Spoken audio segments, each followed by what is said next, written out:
Il y a une guerre en cours. Pas une guerre avec des bombes, ni des discours à l'ONU. Une guerre silencieuse.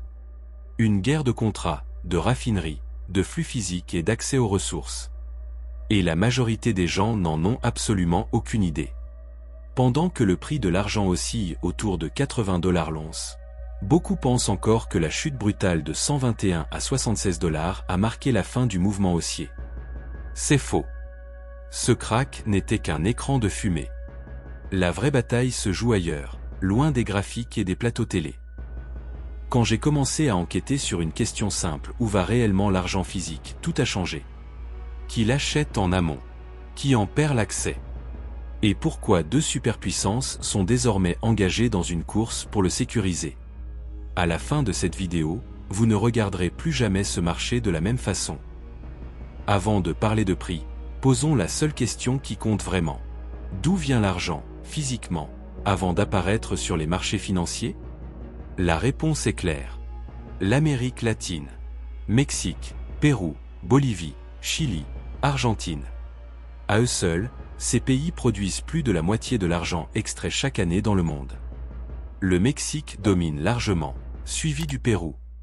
C'est là que tout commence. Et pendant que la plupart des investisseurs occidentaux étaient hypnotisés par les contrats à terme et les graphiques, un acteur avançait en silence. C'est la Chine. Pendant plusieurs années, Pékin n'a pas cherché à acheter de l'argent sur les marchés publics comme le COMEX ou Londres. Elle est allée directement à la source. Aux mines. Elle a signé des accords d'approvisionnement à long terme, garantissant l'achat de la production avant même que le métal ne soit raffiné. Concrètement, cela signifie une chose fondamentale. Cet argent n'entrait jamais sur le marché mondial visible. Pas de découverte de prix. Pas de compétition. Pas d'inventaire déclaré. Le métal disparaissait directement dans le système chinois. Pour les producteurs, l'offre était irrésistible. Prix garanti, prime, stabilité sur plusieurs années. Pour le marché mondial, l'effet a été brutal mais invisible. L'offre accessible s'est lentement asséchée, sans que presque personne ne le remarque. Et puis quelque chose a changé. Vers la seconde moitié de 2025, les flux ont commencé à se retourner. Pas dans les discours politiques. Dans la réalité physique. Les raffineries américaines ont commencé à recevoir des volumes inhabituels d'argent brut en provenance d'Amérique latine. Tellement de volumes que leur capacité de raffinage a été dépassée. Le métal arrivait plus vite qu'il ne pouvait être traité. C'est un point clé. Ce n'est pas un signal de prix. C'est un signal d'urgence. Cela signifie qu'un acteur a décidé que cet argent devait désormais aller aux États-Unis et non plus en Chine. Le flux s'est inversé, de manière nette, rapide, assumée. Les États-Unis font aujourd'hui exactement ce que la Chine faisait auparavant. Sécuriser l'approvisionnement à la source. Mais avec plus de vitesse. Et beaucoup plus de pression. À partir de là, il ne s'agit plus de commerce. Il s'agit de souveraineté des ressources. Et le krach de janvier 2026 en est l'illustration parfaite. Le 29 janvier, l'argent atteint un sommet historique. Le lendemain, il s'effondre de plus de 30% en une seule séance. La pire chute journalière de son histoire. Mais ce mouvement n'a rien d'un accident de marché. Au plus bas, de grandes institutions ont pris livraison physique de millions d'onces. Pendant que les investisseurs particuliers étaient forcés de liquider sous pression des appels de marge.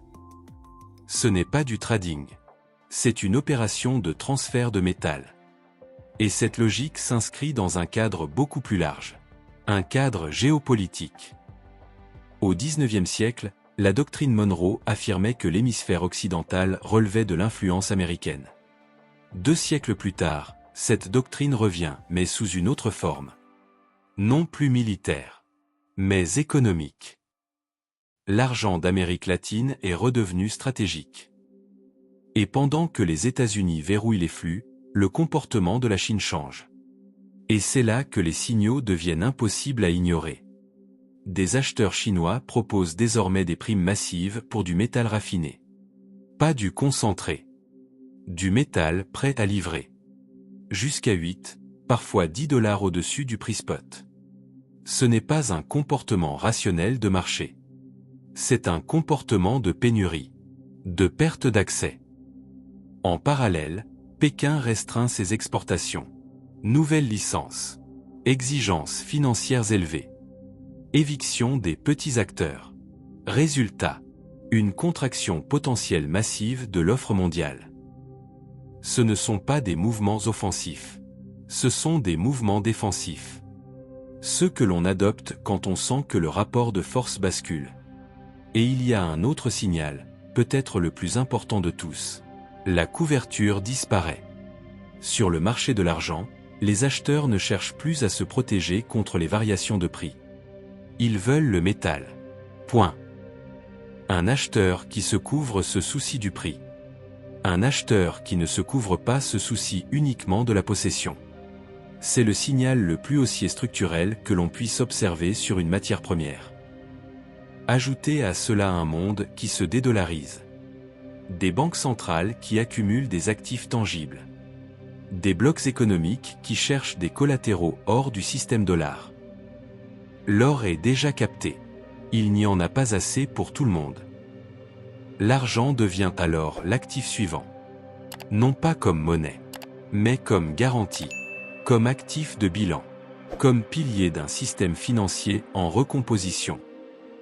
Plus d'acheteurs, moins d'offres, des inventaires en baisse, des délais miniers de plusieurs années.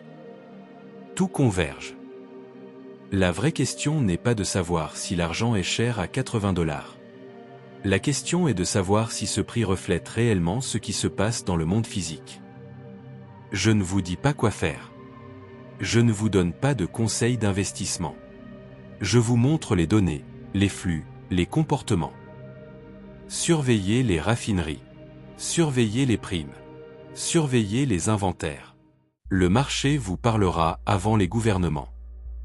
Dans quelques années, personne ne se souviendra du krach. Mais beaucoup se souviendront du moment où l'argent a cessé d'être un simple métal, pour devenir une arme géopolitique. Si cette analyse vous a fait voir les choses autrement, dites-le en commentaire. Partagez cette vidéo à quelqu'un qui pense encore que l'argent n'est qu'un métal industriel parmi d'autres. Et abonnez-vous. Parce que cette histoire ne fait que commencer et je serai là pour la raconter.